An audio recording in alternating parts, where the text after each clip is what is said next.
What is the price of peace in a world where war seems inevitable? As we speak, the Israel-Hamas war rages on, sending tremors of unease across the globe.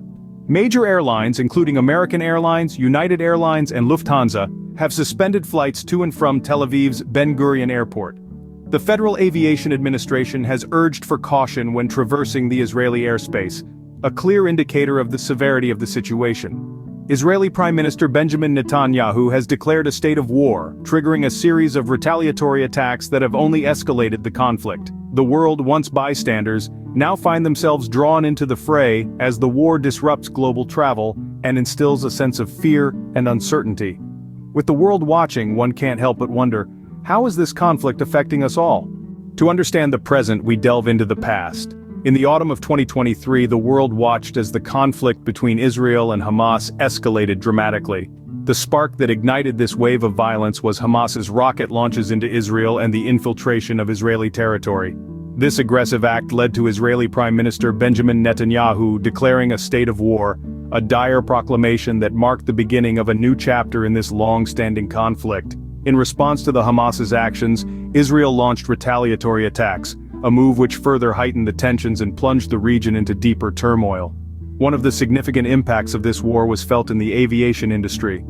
Major airlines around the globe, such as American Airlines, United Airlines, Lufthansa, Virgin Atlantic, Wizz Air, EasyJet, Korean Air, and Cathay Pacific, suspended flights to and from Tel Aviv's Ben Gurion Airport. This was due to the risks associated with flying in Israeli airspace amidst the ongoing conflict. By mid-October, 17% of flights in and out of Ben Gurion Airport had been cancelled, a stark testament to the far-reaching effects of the conflict. However, amidst the chaos and uncertainty, British Airways and El Al, Israel's national carrier, continued their operations, albeit while closely monitoring the evolving situation. Their endurance mirrored the resilience of the people on the ground, persisting despite the escalating conflict. As the timeline unfolds, we see a pattern of escalation and retaliation.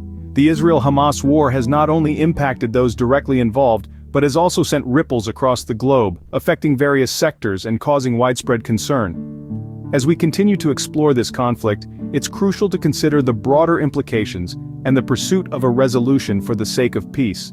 In the digital age, truth can often become the first casualty of war. This is all too evident in the ongoing Israel-Hamas conflict, where a torrent of disinformation has added another layer of complexity to the situation. A striking example of this is the viral claims that a deceased Palestinian infant was, in fact, a doll. The baby, Muhammad Hani al-Zahar, tragically lost his life in the conflict, but the reality of his death was obscured by a wave of misleading social media posts. These posts not only undermined the truth but also served to desensitize the public to the human cost of the conflict. The media's role in this conflict has been significant, with outlets caught in the crossfire of accusations and counter-accusations.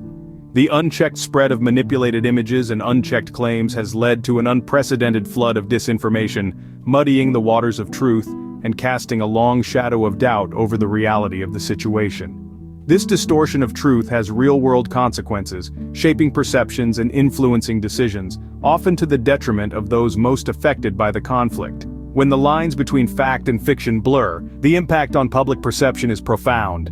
Behind the headlines and the political posturing, there are human lives at stake. The conflict between Israel and Hamas has not only disrupted international travel, but also claimed countless innocent lives.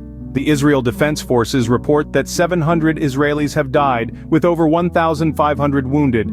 The human tragedy is far-reaching, extending beyond borders and into the heart of families. Perhaps the most distressing statistic is the staggering number of children lost in this conflict. Over 6,000 children in Gaza have been killed since the IDF retaliation campaign began. These were children with dreams, aspirations, and a life ahead of them, all extinguished prematurely due to the horrors of war. Each number we mention is not just a statistic.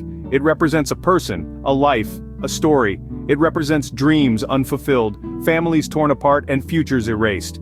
The true cost of conflict is not measured in military expenditures or political gains. It's measured in the loss of human lives, the grief of those left behind, and the future that could have been. As we ponder on these disturbing figures, it's clear that the cost of this conflict is far too high.